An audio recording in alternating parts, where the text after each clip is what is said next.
পিলখানা হত্যাকাণ্ডের সুষ্ঠু পুনঃ তদন্ত ও 25শে ফেব্রুয়ারিকে শহীদ সেনা দিবস হিসেবে ঘোষণা করার দাবি জানিয়েছেন শহীদ পরিবারের সদস্যরা। রাষ্ট্রীয় অতিথি ভবন যমুনায় প্রধান উপদেষ্টার সঙ্গে সাক্ষাৎকালে এ দাবি জানান তারা। প্রধান উপদেষ্টার সঙ্গে আলাপকালে শহীদ পরিবারের সদস্যরা তাদের দুঃখ দুর্দশা ও পতিত স্বৈরাচার শেখ হাসিনা সরকার কিভাবে তাদের উপর মানসিক নিপীড়ন ও হয়রানি করেছে সেসব বর্ণনা দেন। তারা জানান, বিচারের দাবি জানাতে গেলে তাদের উপর অমানসিক নিপীড়নও করা হয়েছে। সত্য বলা থেকে বিরত রাখতে তাদের উপর নানা অত্যাচার চালানো হয়েছে। শহীদ পরিবারের সদস্যরা বলেন, ঢাকা সেনানিবাসের মইনুল রোডে শহীদ সেনা পরিবারকে পুনর্বাসনের যে প্রচারণা ফ্যাসিস্ট হাসিনা সরকার চালিয়েছে তা সবই মিথ্যা। কোনো শহীদ পরিবারকে সেখানে কোনো বাসা বরাদ্দ দেওয়া হয়নি।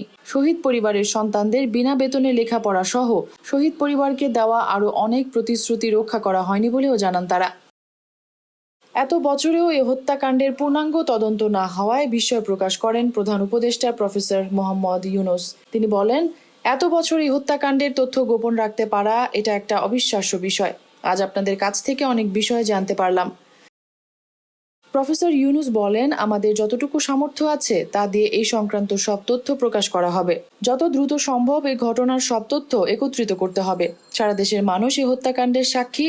জাতির পক্ষ থেকে আমরা অনুভব করি যে এই হত্যাকাণ্ডের বিচার আমাদের করতেই হবে। মেহেরুন বিনতে ফেরদৌস, ৭ রং নিউজ।